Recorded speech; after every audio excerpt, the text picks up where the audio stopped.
we've got some breaking news in the Fani Willis case that we're going to share with our audience and you right now. You recall that Terrence Bradley, the one-time lawyer and friend of Nathan Wade, took the stand this week and tried to do the I know nothing routine, notwithstanding all of his texts to defense attorney Ashley Merchant showing, oh, he knows a lot. And he very clearly has an understanding of when the affair began. And it appears to have been 19 or 20, but certainly not 22, as this pair claims. Now, he had done such a 180 that it was like he started getting cross-examined on whether he'd been threatened and just how close he has been to Nathan Wade. Like, how tight are you guys? Now, he claimed that he hadn't talked to Nathan Wade, his former client and friend, in 2 years. Do we have that soundbite, guys? Let's play it. When was the last time you spoke to Mr. Wade? I haven't spoken to Mr. Wade personally in a year, 2 years actually, when I left the firm. He steered this contract to you, to your office, and you weren't really talking to him? You hadn't talked to him for 2 years? The contract was in 2021. I didn't leave until 2022. So you didn't talk with him that whole time? I left in 2022. I haven't really spoke to him since 2022 is what I stated. Okay, well, we've come into possession of a voicemail that was left for attorney Ashley Merchant from a waiter nearby where these all folks where they practice law, and we're going to play it for you now. Take a listen. I'm calling. So I just watched the Terrence Bradley hearing, and I noticed on there he said that he hasn't talked to Nathan Wade in 2 years. But I work at a restaurant here on the square, and I waited on Terrence, BC Chopper, and Nathan Wade about 5 weeks ago. So I just saw that and thought maybe you should know that if you want to call me back. That man's name in the middle was Terrence Bradley's lawyer. So look, we're trying to track this guy down. We have his number. We're trying to reach him. We have to verify it. Could be a guy with a case of mistaken identity. Could be a guy who just is sympathetic to Trump. We don't know. We want to disclose that we haven't figured out whether this guy has any biases whatsoever. But for what it's worth, and it's too late to be used at the hearing today, you've got this guy saying, once again, Terrence Bradley told yet another potential lie on the stand. He and Nathan Wade were together, dining together as recently as 5 weeks ago, along with Terrence's lawyer. So, Jesse, where does that and the latest developments in this case lead us as we wait for this hearing to begin? Well, I mean, for Fulton County, for the people of Georgia, Fulton County, obviously it's not great when you find out just how dirty your little fiefdom is. That's never a great feeling. I've actually lived in towns like that where scandals like this dropped and everyone just kind of feels gross and a little bit embarrassed. But as far as for the country goes, it obviously is a great thing, Megan. It doesn't matter what people's opinion of Donald Trump is. Legally destroying the Republican nominee just because he's the Republican nominee is not probably something a country can come back from. Once you take that step, whatever comes after that, it won't look like the country you had before. It'll be bad. Everything will be bad. So if there are things, even a Fani Willis affair, that's going to stop that, even if we're kind of lucking out a little bit, God looking out for us, whatever way you want to look at it, that's a good thing. So this whole thing puts a smile on my face. I've said many times, Megan, I mean, you're an actual journalist. I'm not. I'm just a meathead. But people don't understand how really crooked politics is at the local level and how at the local level it's worse than D.C. In D.C., yeah, they're going to pass a bill and they'll find a way to funnel some money to their brother's solar panel company. And yeah, that's bad. It's really bad. I'm not defending it. But in, Fulton County, your small town, wherever you're listening to the great Megyn Kelly show, there's a reason your city councilman makes $35,000 a year and drives a late model BMW. This is how it works. It's envelopes full of cash. It's this and that. They're always find the way to swindle money out of people. It doesn't just work that way in Atlanta. Everywhere. That's how it works. It's so incestuous. That's how I feel. I like what you said. It's schadenfreude. I'm delighted to see these two struggling. I don't have much empathy for them at all. Number one, they put themselves in this position, and I believe they lied under oath. That's a no. That's a hard no. It's a felony if you're lying about something material.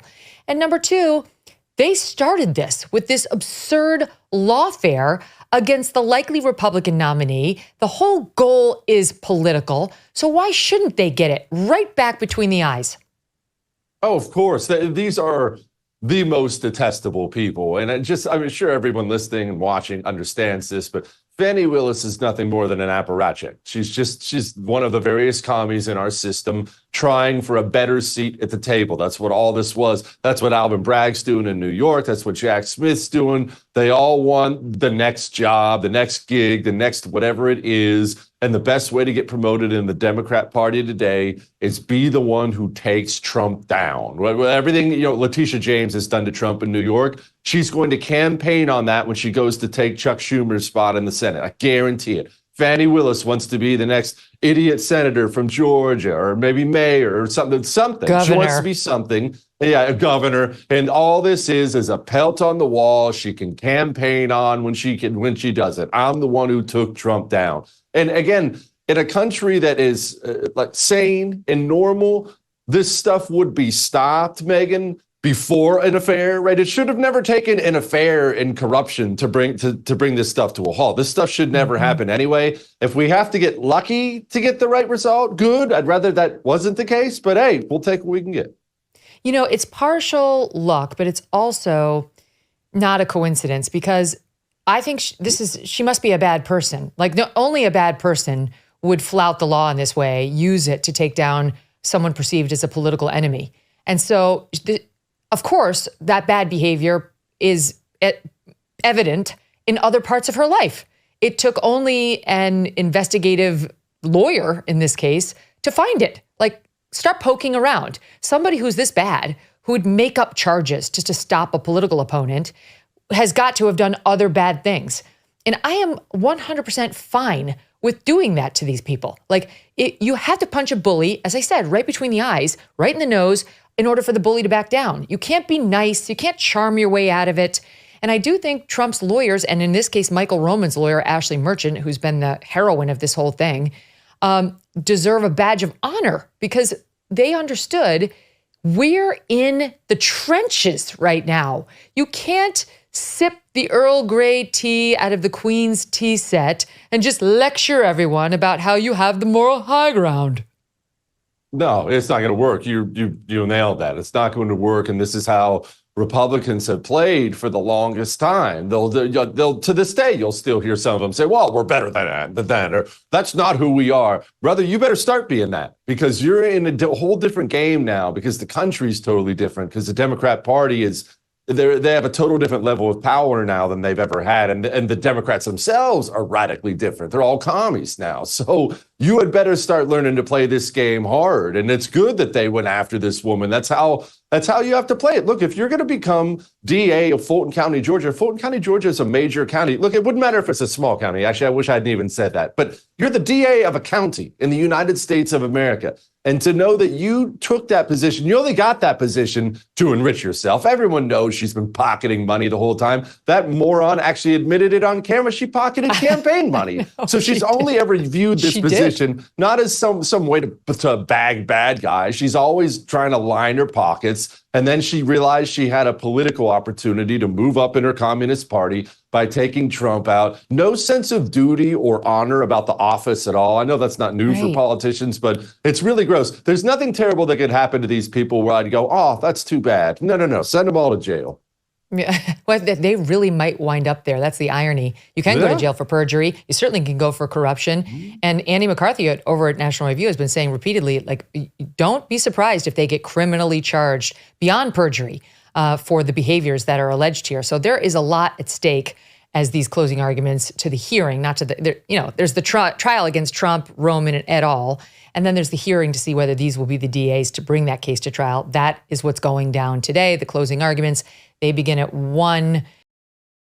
Let me tell you a story about a guy named Leo Grillo. Leo was on a road trip and came across a Doberman. This dog was severely underweight and clearly in trouble.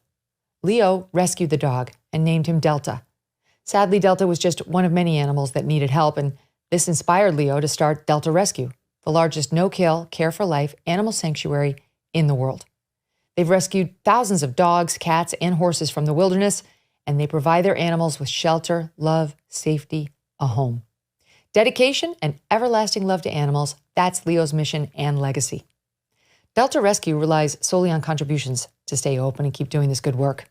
And if you would like caring for these animals to be part of your legacy, speak with your estate planner because there are tax benefits too.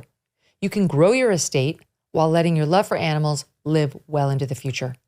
Check out the estate planning tab on their website to learn more and speak with your advisor. We call dog a man's best friend for a reason. You can help those who need it most. Visit deltarescue.org today to learn more. deltarescue.org. Hey, thanks so much for watching. If you like what you just saw, hit the subscribe button for more clips and full episodes.